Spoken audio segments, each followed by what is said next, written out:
আসসালামু আলাইকুম। Tumpa's haven blog থেকে আমি টুম্পা আছি আপনাদের সাথে। আশা করি আপনারা সবাই আল্লাহর অশেষ রহমতে ভালো আছেন, আমিও ভালো আছি আলহামদুলিল্লাহ। তো আরও একটি ব্লগ শুরু করছে, দিনের শুরু করলাম। মাত্র সকালে উঠছে, নাস্তা তৈরি করছেন, যে প্যান কেক বানাচ্ছিলাম। আসলে প্যান কেকটা আমার ঘরে একটু বেশি বানানো হয়, যেহেতু বেবি আছে, বেবিরা এটা সেটা একটু খেতে চায় না, এই ধরনের একটু কেক হলে ভালো হয়। তো আমি এটা একটু রেসিপিও দিয়েছি টুম্পাস হেভেন চ্যানেলে, চাইলে কেউ দেখে নিতে পারেন। তবে আমার কাছে এটা খুব ভালো লাগে, কেকটা কিন্তু খুব সুন্দর হয়েছে। দেখুন এত সুন্দর জালে ফুটেছে যে পাশটা থেকে ও পাশটা দেখা যাচ্ছে। তো কেকটা বানিয়ে রেখে এসেছি, আর বাইরের ওয়েদার দেখুন, বৃষ্টির দিন, ছাদ থেকে পানি পড়ছে আর বাইরেটা কি কুটকুটে অন্ধকার। এখনও যে খুব বেলা হচ্ছে সেরকম না, আবার একদম ভোরবেলাও না। 7টা-8টা বাজে হয়তো, এরকম একটা টাইম হয়েছে। তো খুব বেশি আলো দেখা যাচ্ছে না, যার কারণটা হচ্ছে বৃষ্টি হচ্ছে, সব কিছুই ভেজা ভেজা অন্ধকার, এরকমটাতে খুব খারাপ লাগছে। তো সেরকম না, মোটামুটি এই ধরনের ওয়েদারও এক ধরনের ভালো লাগা কাজ করে, ঠান্ডা ঠান্ডা একটা ওয়েদার। তো আমি ভাবছি একটু চা খাবো, যেহেতু ওয়েদারটা ঠান্ডা ঠান্ডা। আমি সকালে এখন আর কিছুই খাই নাই, যে এখানে বসে একটু চা খাবো, আর এই জায়গাটা বসলে একটা প্রশান্তি কাজ করে, আর এই ধরনের একটা চা খেতে আমার মন চায়। আমি সকালবেলায় বেশিরভাগে অন্য কোনো নাস্তা করি না, আমি বেশিরভাগ সময় একটু চা খাই, বা হয়তো একটু লবণ দিয়ে লেবু পানি খাই, বা লবণ ছাড়া খাই। আমি এটা লবণ চিনি ছাড়া খাচ্ছি, শুধু লিকার আর লেবু দিয়ে একটু চা খেয়ে নিচ্ছি। চাটা খাওয়ার পরে এসেছি রান্না করব। তো রান্নার জন্য কিছু আয়োজন করব, খুব বেশি যে আয়োজন করবো সেরকম না। এটা হচ্ছে কোরবানির মাংস, যেটা ফ্রিজে রেখেছিলাম। তো ওই মাংসটা আমি গত রাত্রেই নামিয়ে নর্মাল ফ্রিজে রেখেছি, কারণ হচ্ছে সাথে সাথে নামালে এটা খুলতে চায় না, সকালবেলা তো সকালে তো এটা খোলা হবে না। আগের দিন রাত্রে একটু নর্মাল ফ্রিজে রেখে দিলে সেক্ষেত্রে হয় কি, মাংসটা আর খোলার একটা ঝামেলা থাকে না, অর্ধেকটা বরফ ছেড়ে আসে, তো সকালে তাড়াতাড়ি কাজ করা যায়। আর এমনিতেও মাংস জাতীয় জিনিস একটু ফ্রিজ থেকে নামিয়ে সাথে সাথে না রান্না করে কিছুক্ষণ সময় বাইরে রেখে রুম টেম্পারেচারে আনে, তারপরে এগুলো ধুয়ে পরিষ্কার করে রান্না করলে বেশি ভালো। এটা আমার কথা না, এটা যারা চিকিৎসক বা যারা ফ্রোজেন খাবার বা ফ্রিজে খাবার রাখার নিয়ম বলে, তারাই এই সিস্টেমটার কথা বলে থাকে, এভাবে রাখলে ভালো হয়। তো মাংসগুলা আমরা যেহেতু কোরবানির মাংস কেটেছি, খুব ছোট করে নাই, বড় বড় করে, তখন তো কাজের অনেক ঝামেলা হয়, রেখে দিয়েছে, বা যে যার পছন্দ অনুযায়ী পরে এগুলা ছোট করে কাটা যাবে, বা যে যেরকম পছন্দ করে সেই অনুযায়ী সাইজ করে নেওয়া হবে।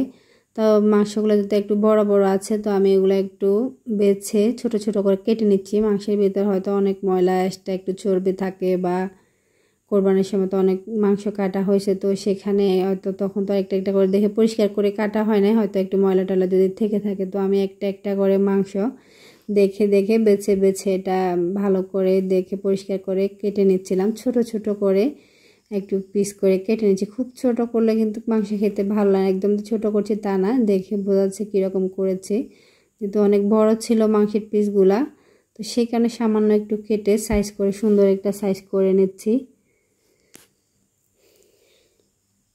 এই যেগুলো কাটাকাটি তো হয়ে গেছে, এখন রান্না করব।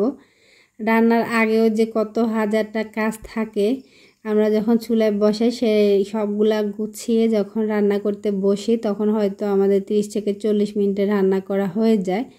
এর আগে কিন্তু আরও 30 থেকে 40 মিনিট, 50 মিনিটের উপরও কাজ করতে হয় এটা গুছিয়ে নিতে। তো এখন যে রান্নাটা করব তার জন্য কিছু পেঁয়াজ রসুন একটু ছেলে নিচ্ছি।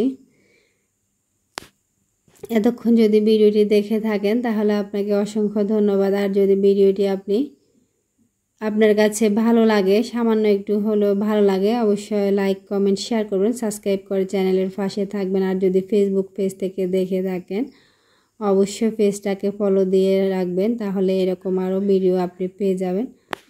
এরকম আরও ভিডিও পেতে চাইলে অবশ্যই পেজটাকে ফলো দিয়ে রাখবেন।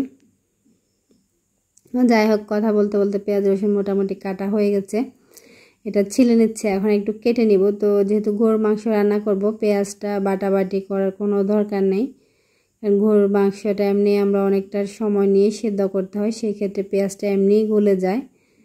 এটা যে কেটে ছোট করতে হবে সেরকম না, আবার একদম ছেঁচে নিয়ে বা ব্লেন্ডার করে সেরকম কিছু করার দরকার হয় না। গোটা গোটা রাখলে হয়ে যায়। আমাদের বিয়ে বাড়িতে যখন বাবুর্চিরা রান্না করে তো ওনারা গরুর মাংসগুলো রান্নার জন্য পেঁয়াজটা এটা অনেক বড় বড় কাটে। ওরা বলে যে এগুলো এমনিই সিদ্ধ হয়ে যায়, কোথায় যে চলে যায় মাংসের সাথে।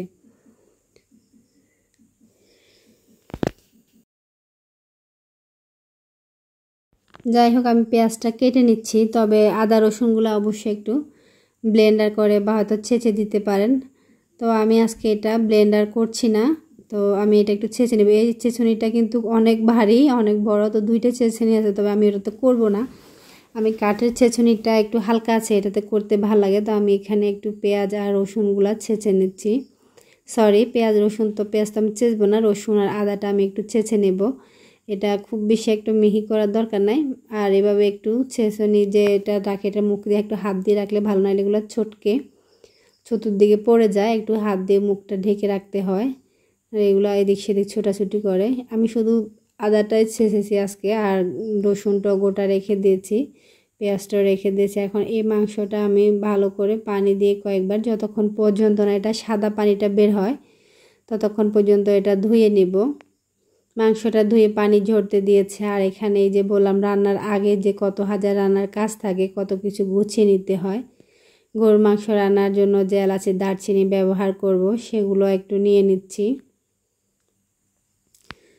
তো এই রেসিপিটা আমি আর দেখালাম না, রান্নাটা দেখাবো না, ভিডিওটা এমনি অনেক বড় হয়েছে। রান্না সহ ডিটেলস দেখাতে গেলে রান্নাটাও সঠিক বুঝবে না, আবার হচ্ছে যে কি কেউ রান্নাটা দেখে কিছু শিখতেও পারবে না, তাড়াহুড়া করতে হবে। তো আমি এটা স্কিপ করে দিচ্ছি। এখন এগুলো আমি একটু ধুয়ে নিচ্ছি। এই রান্নার রেসিপিটা আমি টুম্পাস হেভেন চ্যানেলে সহজ গরুর মাংস রান্নার রেসিপি ওখানে দিয়ে দেব। এখানে যদি আমি রেসিপিটা সহজ শেয়ার করতে যাই তো ভিডিওটা অনেক বড় হয়ে যাবে, সেক্ষেত্রে অনেকে বিরক্ত বোধ করতে পারেন, বা যারা দেখতে চাইবেন না তারা খুবই বিরক্ত হবেন। তো আপনারা যদি কারো দেখার আগ্রহ থাকে তো অবশ্যই টুম্পাস হেভেন চ্যানেল থেকে দেখে নিতে পারেন। তো আমি এখন এগুলো একটু এভাবে মুখটা ফেটিয়ে রাখছি, যাতে রান্না করার সময় আমার আর একটু কাজ কমে যায়। আল্লাহ হাফেজ। আজকের ভিডিওটি এখানে শেষ করছি।